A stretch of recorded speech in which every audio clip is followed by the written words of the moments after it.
ओम शांति। आज 29/10/1970 की मुरली का अध्ययन करेंगे, मनन चिंतन करेंगे। अव्यक्त मुरली है। मुरली का हेडिंग है दीपमाला का सच्चा रहस्य। आज बाप दादा दीपमाला देख रहे हैं। यह दीपों की माला है ना। लोग दीपमाला मनाते हैं, बाप दादा दीपमाला देख रहे हैं। दीपक कौन से अच्छे लगते हैं? जो दीप अखंड और अटल होता है, जिसका घृत कभी खुटता नहीं, वही अखंड जलता है। अपने को ऐसा दीपक समझते हो? ऐसे दीपकों की यादगार माला है। अपने को माला के बीच चमकता हुआ दीपक समझते हो? ऐसे समझते हो कि हमारा यादगार आज मना रहे हैं। दीपमाला के दिन दो बातें विशेष ध्यान पर रखनी होती हैं। दीपावली के दिन दो बातें ध्यान पर रखते हैं। दीपमाला पर किन बातों का ध्यान रखते हैं? सफाई रखते हैं, नया चोपड़ा बनाते हैं, परंतु लक्ष्य क्या रखते हैं? कमाई का। उस लक्ष्य को लेकर सफाई भी करते हैं, तो सफाई भी सभी प्रकार से करना है और कमाई का लक्ष्य भी बुद्धि में रखना है। यह सफाई और कमाई का दोनों कार्य आप सभी ने किया है। अपने आप से संतुष्ट हो। अपने आप से संतुष्ट हो। जब कमाई है तो सफाई तो जरूर होगी ना। इन दोनों बातों में संतुष्टता होना आवश्यक है। लेकिन यह संतुष्टता आएगी उनको जो सदैव दिव्य गुणों का आवाहन करते रहेंगे। जितना जो आवाहन करेंगे उतना इन दोनों में सदा संतुष्ट रहेंगे। जितना जितना दिव्य गुणों का आवाहन करते जाएंगे उतना अवगुण आहुति रूप में खत्म होते जाएंगे। फिर क्या होगा? नए संस्कारों के नए वस्त्र धारण करेंगे।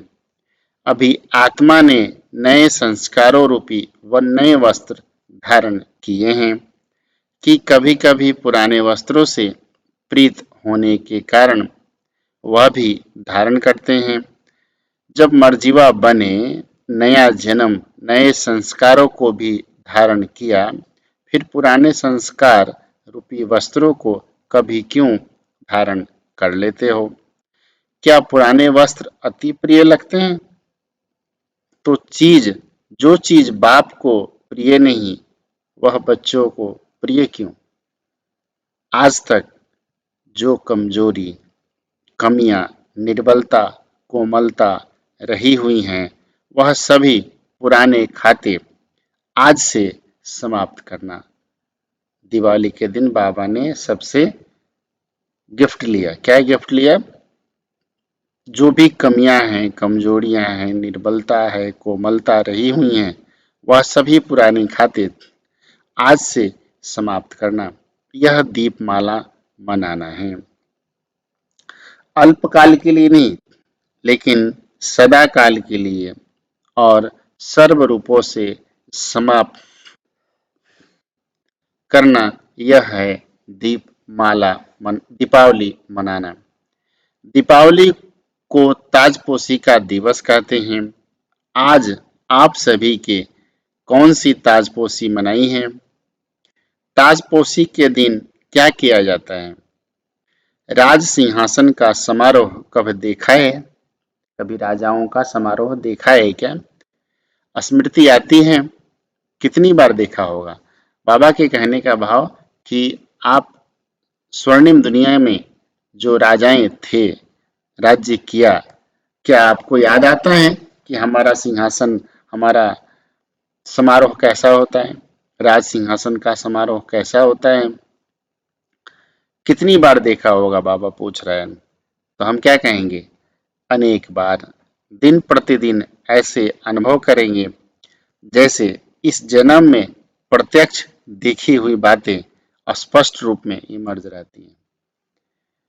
वैसे भविष्य राजाई के संस्कार जो आत्मा में समाये हुए हैं, वह जैसे कल की देखी बात है, ऐसा अनुभव करते रहेंगे, ऐसे प्रत्यक्ष रूप में अनुभव करेंगे।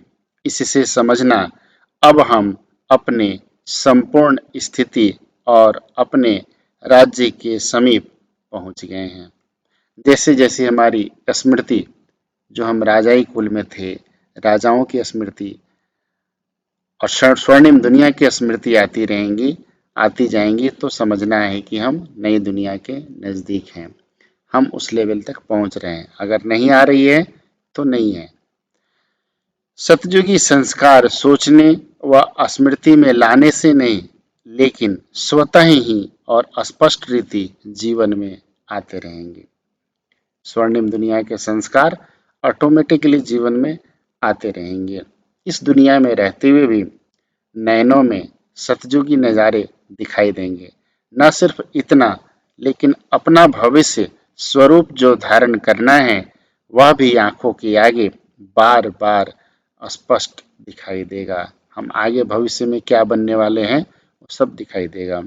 बस अभी बस अभी अभी यह छोड़ा, वह सजा सजाया चोला धारण करना है, ऐसे अनुभव करते रहेंगे।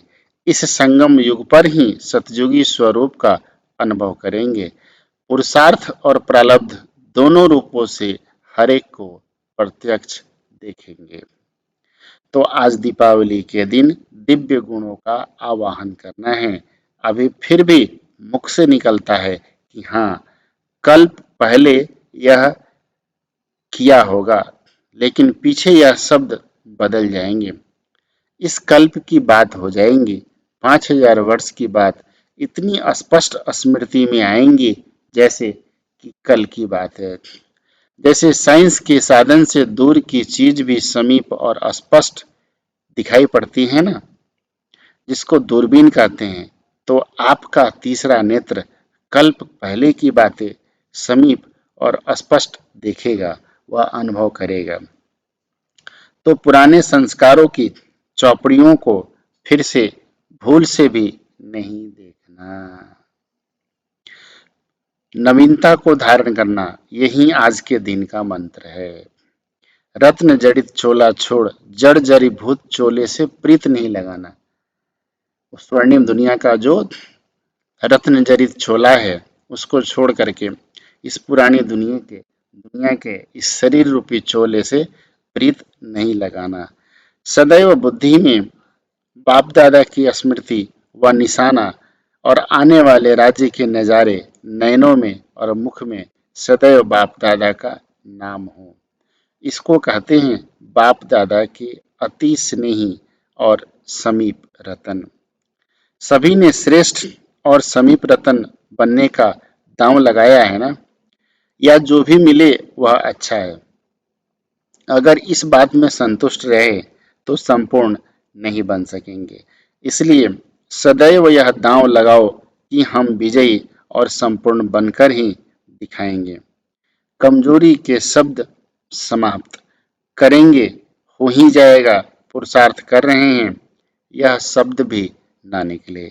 करके ही दिखाएंगे, बनकर ही दिखाएंगे। यह है निश्चय बुद्धि विजयी रत्नों के बोल, और वह है कमानधारी बच्चों का बोल। बनना है, क्या बनना है हमको? स्वदर्शन चक्रधारी, लेकिन बन जाते हैं कमानधारी। कमानधारी अर्थात तीर धनुषधारी, लड़ने लगते हैं, युद्ध करने लगते हैं। कई सोचते हैं कोई तो वह भी बनेंगे ना, मतलब मन में आता है कोई तो बनेंगे ना, तो हम ही क्यों बनेंगे? वो हम तो विश्व महाराजन बनने वाली आत्माएं हैं ना, तो हम क्यों बने हो? तो बाबा कहते कई सोचते हैं कोई तो वह भी बनेंगे ना। इस बात में दयालु ना बनो, कोई तो बनेंगे इसलिए हम ही बन जाएं, ऐसे बनने वाले बहुत हैं। तो ऐसे नहीं बनना है। बाबा के शब्द सुनो, अच्छा। ओम शांति। ओम शांति।